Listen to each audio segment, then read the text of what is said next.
With finals coming up, people are neglecting one of the most important things in preparing. No, it's not the Princeton Review or Khan Academy videos. No, it's not the review packet that your teacher assigned.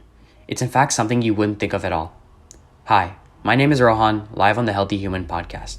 In this episode, we are going to be talking about the key to success that can help you with all of your future endeavors: sleep. To understand the importance of sleep, we should first look into it at a biological standpoint. When we sleep every day, we actually follow a circadian rhythm. A circadian rhythm is a natural internal process that regulates the sleep-wake cycle and repeats roughly every 24 hours. It can refer to any process that originates within an organism and responds to the environment. This process is actually an evolutionary advantage, believe it or not. Through sleep, our ancestors were able to avoid predators, which is why we still sleep even today. Now that you know the history of sleep, I should first tell you that there are multiple stages to sleep. In fact, there are 4 main stages: NREM 1, 2, 3, and REM sleep. Stage 1 is essentially dozing off and lasts every 1 to 5 minutes. The body hasn't totally relaxed during N1 sleep, yet the body and brain functions begin to decelerate with brief movements known as twitches. In this stage, there are slight changes in the brain activity linked with falling asleep. It's easy to rouse someone up during this stage of sleep, but if they aren't disturbed, they can swiftly progress to stage 2. As the night progresses, an undisturbed sleeper may spend less time in stage 1 as they progress through the sleep cycles. The body reaches a more moderate state during stage 2, which involves a decrease in body temperature, relaxation of muscles, and a decrease in breathing and heart rate. At the same time, brainwaves change and eye movements stop. Overall brain activity is reduced, but there are brief bursts of activity that help the brain resist being awakened by external stimuli. During the first sleep cycle, stage 2 sleep can last about 10 to 25 minutes, and each N2 stage can last overnight. A person typically spends about half of their sleep time in L2 sleep. When someone is in stage 3 sleep, more commonly known as deep sleep, it is more difficult to rouse them up. N3 sleep causes muscle tone, pulse, and respiratory rate to drop as the body relaxes even more. Delta waves are a recognizable pattern of brain activity that occurs throughout this time. As a result, stage 3 is also known as delta sleep or slow wave sleep. This stage, according to experts, is crucial in restorative sleep because it allows for physical regeneration and growth. It could also help the immune system and other vital biological functions.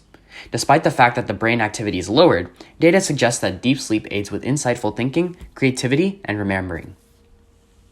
During REM sleep, brain activity increases to similar levels as experienced when you are awake. At the same time, your body goes into atonia, which is a temporary muscle paralysis, with 2 exceptions: the eyes and the breathing muscles. The eyes can be seen moving fast even when they are closed, which is how the stage gets its name. REM sleep is thought to be necessary for cognitive functions such as memory, creativity, and learning. The considerable increase in brain activity during REM sleep is responsible for the most vivid dreams. Dreams can happen at any stage of sleep, but they're less frequent and strong in the NREM stages. You don't need to begin REM sleep until you've been asleep for around 90 minutes in normal circumstances. REM stages lengthen as the night progresses, especially in the second half of the night. While the first few minutes of REM sleep may be brief, later stages might continue up to an hour. In adults, REM stages account for about a quarter of their sleep. You may be wondering what affects a person's sleep stages. There are several factors that can affect one's sleep. Over the course of a person's life, the amount of time spent in each stage fluctuates considerably. Newborns spend significantly more time in REM sleep and may enter it as soon as they fall asleep. As kids grow older, their sleep patterns begin to resemble those of adults, with most people attaining a similar sleep architecture by the age of about 51. Elderly folks, on the other hand, spend less time in REM sleep. Recent sleep patterns imply that an aberrant sleep cycle can be caused by a person getting inconsistent or insufficient sleep over a period of longer days. Alcohol and other drugs can significantly impair sleep architecture. For example, early in the night, alcohol reduces REM sleep, but as alcohol wears off, REM sleep increases, and REM sleep rebound with prolonged REM stages. Sleep apnea, restless leg syndrome, otherwise known as RLS, and other illnesses that induce frequent awakenings can also disrupt a normal sleep cycle. There are many underlying benefits of sleeping. By sleeping, we are giving our bodies enough time to repair damaged tissues and cells. Other than that, sleeping can boost your immune system, strengthen your heart, and even help you stay at a healthy weight. It has been proven that sleep is correlated with a good mood and even an increase in memory. The benefits of sleeping outweigh spending the entirety of a night studying for a test, so keep that in mind next time you plan to do something of that sort. Did you know that your everyday habits, such as what you eat and drink, and the drugs that you take, and how you organize your days, even how you spend your evenings, can all have a significant impact on your sleep quality? Even the tiniest alteration might have an impact on the quality of your sleep, which is why they made the term sleep hygiene, which refers to a set of healthy sleeping habits that you can follow to remain asleep. CBT, or cognitive behavioral therapy, is the most effective long-term treatment for those who suffer from insomnia.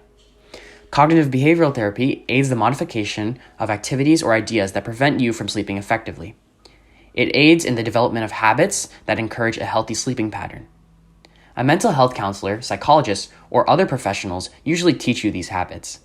Therapists who can also assist you in overcome these through difficult sleeping use techniques such as stress reduction, relaxation, or even a sleep schedule management. This has been Rohan, live on the Healthy Human podcast. Be sure to tune into next episode, where I'll continue to explore the wonderful world of health. Until next time, remember, happiness is the product of good health, and good luck on any of your future finals. Make sure to get enough sleep.